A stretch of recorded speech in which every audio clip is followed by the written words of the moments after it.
Hello friends, எல்லாருக்கும் வணக்கம். Welcome back to part 2 plates kitchen. நான் உங்கள் கிறிஸ்டி.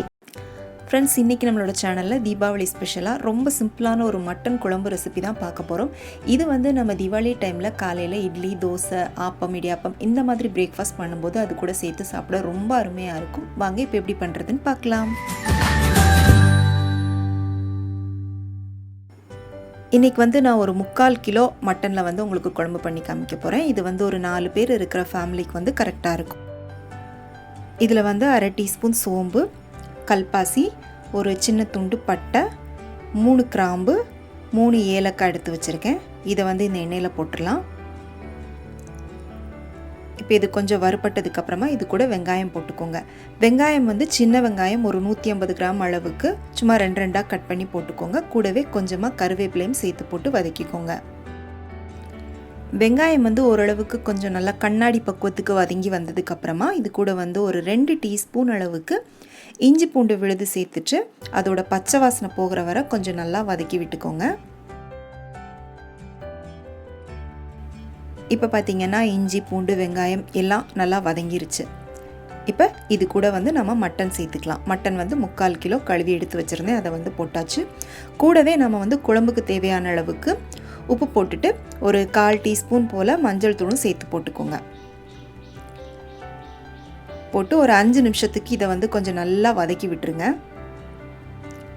5 நிமிஷம் இதை நல்லா வதக்குனதுக்கப்புறமா இதை வந்து ஒரு மூடி போட்டு மூடி வச்சுருங்க. தண்ணிலாம் எதுவும் சேர்க்க வேண்டாம். அப்படியே சும்மா ஏதாச்சும் ஒரு மூடி போட்டு மூடிக்கோங்க. நான் வந்து குக்கர் மூடியை சும்மா மூடியிருக்கேன், விசில்லாம் எதுவும் போடலை. இந்த மாதிரி மூடிட்டு அடுப்பை மீடியம் ஃப்ளேமில் வச்சு ஒரு 10 நிமிஷத்துக்கு இதை வந்து கொஞ்சம் நல்லா வேக விட்டுக்கோங்க. இப்போ 10 நிமிஷம் நான் வேக விட்டுட்டு மூடியை திறந்துருக்கேன். பாருங்கள், மட்டன்லேருந்து தண்ணியெல்லாம் நல்லா செப்பரேட் ஆகி வந்திருக்கு. இந்த ஸ்டேஜில் இது கூட நம்ம தேவையான மசாலா பொருட்கள் சேர்த்துக்கலாம். 1 டீஸ்பூன் தனி மிளகாய் தூள், 2லேருந்து ஒரு 2.5 டீஸ்பூன் அளவுக்கு மல்லித்தூள் சேர்த்துக்கோங்க. 1/2 டீஸ்பூன் சீரகத்தூள் போட்டுக்கோங்க.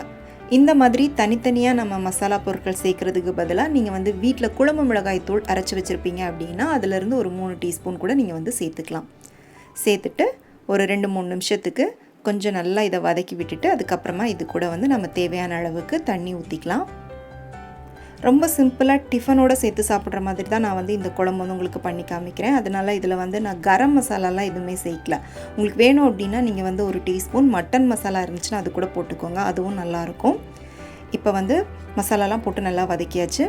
இந்த ஸ்டேஜில் நம்ம வந்து தண்ணி ஊற்றிக்கலாம். தண்ணி வந்து நான் ஒரு 2 கிளாஸ் அளவுக்கு ஊற்றிருக்கேன். கூடவே வந்து ஒரு தக்காளி கட் பண்ணி போட்டுக்கோங்க. தக்காளி ஜாஸ்தியாக வேண்டாம், ஒரே ஒரு தக்காளி போட்டால் போதும். போட்டுட்டு நல்லா கலந்து விட்டுக்கோங்க. இப்போ நம்ம குக்கரை மூடி விசில் போட்டுடலாம். குக்கரை மூடி ஒரு 7லேருந்து 8 விசில் விட்டுக்கோங்க. ஒரு சில மட்டன் வந்து வேகிறதுக்கு கொஞ்சம் டைம் எடுக்கும், அதுக்கேற்ற மாதிரி நீங்கள் வந்து கொஞ்சம் ஜாஸ்தியாக விசில் விட்டுக்கோங்க. இப்போ இது வேகிறதுக்குள்ளே நம்ம வந்து தேங்காய் அரைச்சி எடுத்துக்கலாம். இதில் வந்து ஒரு சில் தேங்காய் எடுத்திருக்கேன்.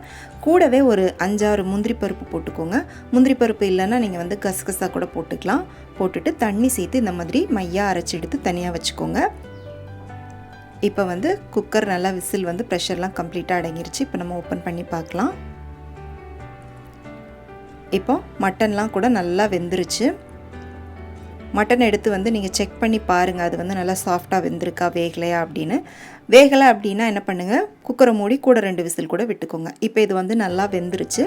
இப்போ நம்ம அரைச்சி வச்ச தேங்காய் முந்திரி பேஸ்ட்டை வந்து இது கூட ஊற்றிட்டு நம்ம வந்து நல்லா கலந்து விட்டுக்கலாம். இந்த ஸ்டேஜில் உங்களுக்கு தண்ணி ஜாஸ்தியாக வேணும்னா கூட நீங்கள் எக்ஸ்ட்ரா ஆட் பண்ணிக்கோங்க. தேங்காய் சேர்த்ததுக்கப்புறமா இதை வந்து மூடி போட்டு மூட வேண்டாம், அப்படியே ஓப்பனில் விட்டு ஒரு 10 நிமிஷத்துக்கு நல்லா இதை கொதிக்க விட்டுருங்க.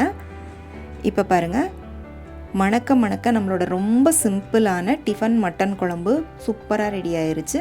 இதை வந்து சாதத்தோடு சேர்த்து சாப்பிட்றத விட நான் சொன்ன மாதிரி இட்லி, தோசை, அப்பம், இடியாப்பம் இந்த மாதிரி டிஃபன் ஐட்டமோடு சேர்த்து சாப்பிட்றதுக்கு ரொம்ப ரொம்ப அருமையாக இருக்கும். கண்டிப்பாக இந்த மட்டன் குழம்பை தீபாவளி அன்னைக்கு காலையில் உங்கள் வீட்டில் பிரேக்ஃபாஸ்ட்டுக்கு செஞ்சு பாருங்கள். செஞ்சுட்டு எப்படி இருந்துச்சுன்னு உங்களுடைய கருத்துக்களை எனக்கு மறக்காமல் கீழே கமெண்ட் செக்ஷனில் சொல்லுங்கள். இந்த ரெசிபி உங்களுக்கு பிடிச்சிருந்துச்சு அப்படின்னா உடனே லைக் பண்ணிவிட்டு உங்கள் ஃப்ரெண்ட்ஸ் அண்ட் ஃபேமிலிக்கு ஷேர் பண்ணுங்கள். மீண்டும் வேறொரு ரெசிபியோடு சந்திக்கிறேன். நன்றி, வணக்கம்.